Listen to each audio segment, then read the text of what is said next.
I wasn't meant to teach. Growing up, I faced a number of different challenges. I had speech problems, which I had to see a speech therapist for. I lacked confidence in myself, and I didn't really have a role model to look up to. And all that meant I didn't really know what I wanted to do in my life.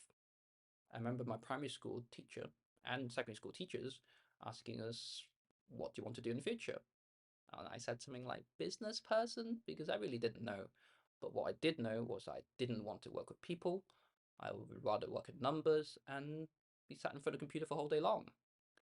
So what happened? You know how people say that one decision can change your entire life?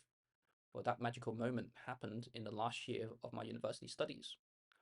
I saw an advertisement from the British Council for language assistants teaching English in China, and something just deep down inside of me asked me to do something way, way beyond my comfort zone.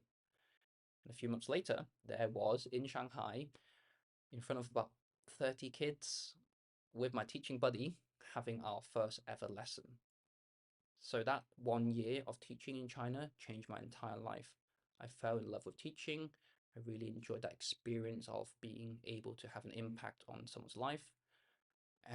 But it wasn't plain sailing from then on. I went back to Hong Kong to do a business related job as an audit associate, where I finally got the chance to sit in front of a computer, crunch numbers, and avoid people for the whole day.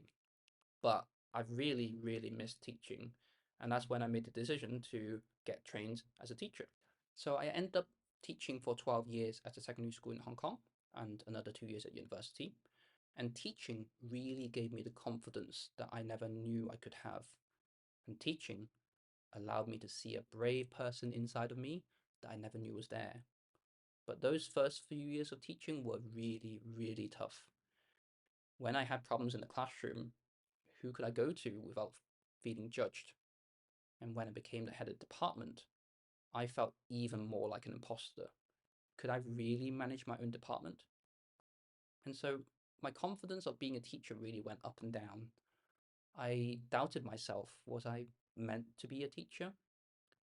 To make up for this, I worked even harder. So I worked late hours, I took things home to mark, and there was a period where I went in to work at the weekends for many, many weeks in a row. And was I burnt out? I'm not really sure because people didn't talk about that back then.